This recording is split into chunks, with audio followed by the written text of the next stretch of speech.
अकोल्यात सिलेंडरचा स्फोट, देशमुख फाईलमध्ये घबराट, लाखोंचे नुकसान. दुर्गा चौकात सिलेंडरचा भीषण स्फोट, घरांचे मोठे नुकसान. सुदैवाने कोणतीही जीवितहानी नाही. रामदास पेठेतील देशमुख फाईल येथील दुर्गा चौकात आज दुपारी 1 वाजता सिलेंडरचा स्फोट झाला असून त्यात आजूबाजूच्या घरांचे मोठे नुकसान झाले आहे. अग्निशमन दलाने घटनास्थळी धाव घेत आग विझवण्याचा प्रयत्न केला. सुदैवाने या अपघातात कोणतीही जीवितहानी झाली नाही. दरम्यान रामदास पेठ परिसरात देशमुख फैलमधील दुर्गा चौकात आज 2 डिसेंबर रोजी दुपारी 1 वाजता सिलेंडरचा भीषण स्फोट झाला.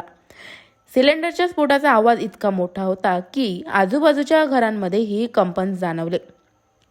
या स्फोटामुळे 3 ते 4 घरांचे लाखो रुपयांचे नुकसान झाले असून सुदैवाने कोणतीही जीवितहानी झाली नाही. यावेळी महानगरपालिकेच्या अग्निशामक विभाग यांनी आगीवर नियंत्रण मिळवले आणि पोलीस घटनास्थळी दाखल होऊन घटनेचा पंचनामा केलाय. आज सुमारे 1 वाजता गमोड्या प्लॉटमध्ये आग लागली. इथे विजयनगरमध्ये असा नाही आहे. काही नागरिकांचा आणि माजी नगरसेवक मोंटू भाऊ त्यांचा नाही फोन आला. लगेच नाही आहे आमचं अग्निशामक वाहन तिथून आम्ही पाठवलं. आमचं फायरचा एस्कॉर्ट आणि त्याच्यासोबत नाही आहे आपले जे नागरिक बंधू इथे होते त्यांनी मेहनती घेतली आणि लगेच नाही आगवर नाही काबू केली. सिलेंडर जे पेटले होते त्याला नाही बाहेर केलं.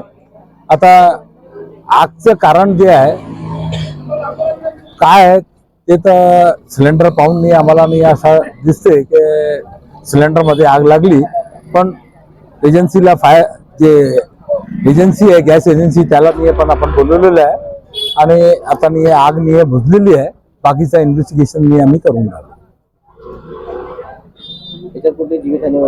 कोणत्याच प्रकारची जीवितहानी झाली नाही आणि पण जे घर निये जळाले त्याच्यात निये फार जास्त नुकसान झालेलं आहे असं दिसते.